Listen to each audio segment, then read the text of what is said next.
Gamit ang lubid, nagtulong-tulong ang mga magsasaka sa Kayapan, Nueva Vizcaya na maitawid ang kanilang mga produkto sa rumaragasang ilog. Ayon sa isa sa mga magsasaka, wala silang ibang maisip na paraan para maitawid ang mga ani. Nag-aalala rin sila sa panganib na masira o mawala ang mga ito. Iniisip din nila kung magkano pa mabibili ang mga produkto kapag nadala na sa kanilang trading post. Nananawagan na raw ang LGU na makapagpagawa ng tulay doon.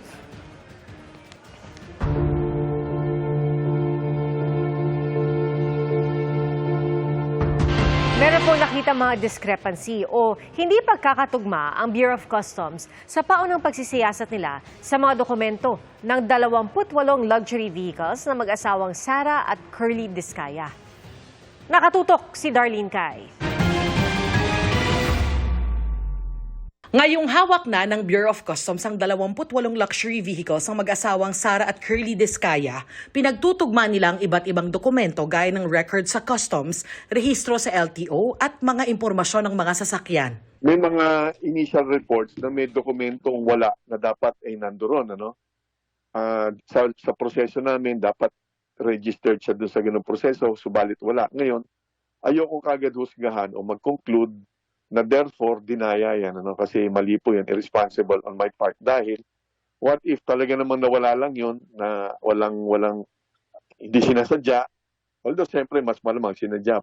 Unang sinabi ni Customs Commissioner Ariel Nepomuceno na 8 sa mga sasakyang target ng search warrant mula sa korte ay walang entry record sa customs. Ngayon, may impormasyon din sila tungkol sa hindi pagbabayad ng karampatang buwis.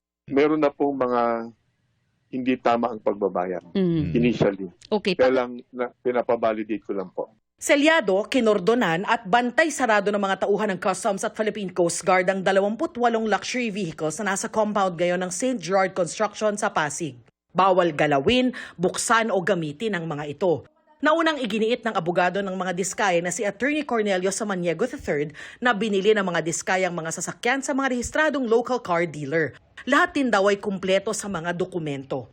Siniguro rin ni Samaniego na dadalo ang mag-asawa sa pagdinig sa Senate Blue Ribbon Committee sa Lunes bilang pagsunod sa sabina sa kanila.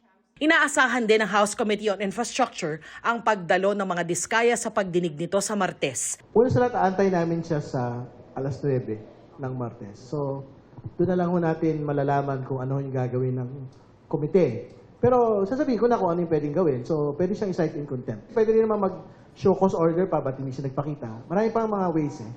So, ayoko nga pangunahan po yung komite. Patuloy na sinusubukan ng GMA Integrated News na kunin ang panig ng mga Diskaya pero hindi pa sumasagot sa mga text o tawag ang kanilang abogado. Para sa GMA Integrated News, Darlene Cay, nakatutok, 24 oras. Mga kapuso, mas mahal pa ngayon kumpara sa karne ang kada kilo ng galunggong at bangus base sa monitoring ng Agriculture Department. Kung bakit? Alamin sa pagtutok ni Bernadette Reyes. Higpit sinturo na naman ang mga mamimili dahil sa taas ng presyo ng mga bilihin sa palengke. Gaya ni Chari Den, ang isang pirasong tilapia, paghahatian na lang nila ng kanyang mister. Kasi dati 50 pesos, ngayon tumaas na siya, 80 pesos, isang piraso lang yun. Nagtitipid kasi kami. Yun lang po yung binibili. Yun ang kaya ng budget namin, pinagkakasya na lang namin. Binili ko pong gulay, isang sayote, tapos kalating repolyo, isang carrots, 1/4 lang na beans, 260 na. Sa monitoring ng Department of Agriculture, tumaas ang presyo ng isda gaya ng galunggong at bangus na umaabot ng hanggang 350 pesos per kilo. Sa Marikina Public Market, umaabot ang kada kilo ng galunggong sa 360 pesos. Ang bangus naman hanggang 390 pesos. Tumaas rin ang ilang gulay tulad ng red bell pepper, broccoli at patatas.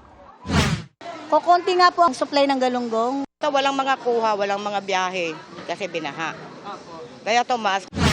Sa taas ng presyo ng galunggong ngayon dito sa Litex Market sa Quezon City, bibihira ang mga nagtitinda ng galunggong. Puhunan pa lang kasi, aabutin na raw ng 270 hanggang 300 pesos kada kilo. Kasi kung i-retail po siya sa ganung presyo po is umaabot na siya ng 340. Hindi na po talaga kakayahan, kahit ako naman siguro. Hindi na rin ako bibili ng galunggong. Pag bagyo, titigil yung pangingisda. Sa gulay naman, mabilis naman na bahain. Ngayong pumasok na ang Burr months, maaaring tumaas ang presyo ng iba pang bilihin na madalas sasangkap sa mga panghanda. Ang price pressure pagdating ng ganitong Burr months ay sa meat pa rin at saka sa eggs. Yan yung karamihan ng pressures. Sa Litex Market, Quezon City, tumaas na rin ang presyo ng baboy. Ang kasim at pige hanggang 340 pesos kada kilo, habang ang liempo naman nasa 380 pesos na per kilo. Medyo umangat na sila. Siguro dahil nga malapit ng Pasko. Ganun naman every year eh. Tumaas na rin ang presyo ng kada tray ng itlog. Habang nagdi-December, tumataas po siya ng tumataas. Weekly kasi kami, ma'am, 5 pesos or 10 pesos ang bawat taas. Bare months na, pataas ng pataas ang demand. Ayon sa DTI, may mga hirit na taas presyo ang ilang manufacturer ng sardinas sa tinapay. Pero siniguro ng kagawaran na wala pa munang taas presyo ngayon. Para sa GMA Integrated News, Bernadette Reyes, nakatutok 24 oras. Patay isang rider sa pamamaril ng dalawa pang rider na nanita sa kanyang pag-counterflow sa kalsada. Ang nahulikam na road rage. Sa pagtutok ni John Consulta, exclusive. Pasado alas 8 ng gabi ng Lunes, nakunan sa CCTV nang makasalubong ng dalawang motorsiklo ang isa pang motorsiklong nag-counterflow. Nagkasagutan ng mga ito. Maya-maya, itinabi ng nag-counterflow ang kanyang motor at nilapitan ang dalawang motorrider na nakahinto sa may unahan. Habang papalapit sa dalawa, biglang pinutukan ang biktima. Tingin namin, nasita siya nung dalawang suspect na bakit siya nagka-counterflow. Mga 15 meters, nagkahiwalay na sila. Kaya lang po, bumalik pa tong biktima. Parang pinuntahan niya. At nung naka-stop na po yung dalawang suspect, nakahanda na pala. Nakatakbo palayo ang biktima, pero kinalaunan ay binawian din ng buhay matapos tamaan ng bala sa dibdib. Sa follow-up operation ng QCPD, nahuli ang isa sa dalawang suspect sa pamamaril sa biktima.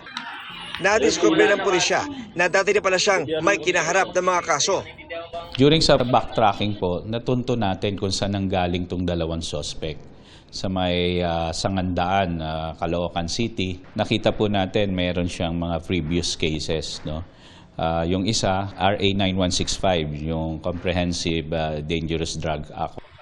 Wala pang pahayag ang suspect na nakakulong na sa QCPD. Para sa GMA Integrated News, John Consulta, nakatutok 24 oras. Majestic ang naging journey back home ng siyam na rescued penguin sa Chile. Ang naturang species din tagumpay na nalampasan ang kanilang near-threatened status matapos ang 2 dekada. Anong klaseng penguin ito? Kuya Kim, ano na? Matapos ang matagumpay na rehabilitation process, siyam na rescued Magellanic penguins ang pinakawalan kamakailan pabalik sa karagatan ng Chile sa South America. At mga penguins na rescue sa iba't ibang bahagi ng Chilean coast at nakatanggap ng customized treatment bago i-release. Ang mga Magellanic penguin o Sphenicus magellanicus ay mga medium-sized penguins na native sa katimugang bahagi ng South America. Ang kanilang pangalan, hango sa Portuguese explorer na si Ferdinand Magellan, na unang nakapagtala ng naturang mga penguin noong 1520. Carnivorous ang mga penguin ito. Kumakain sila ng isda, pusit at krill. Mahusay din silang swimmer. Kaya nila mag-dive na hanggang 50 meters.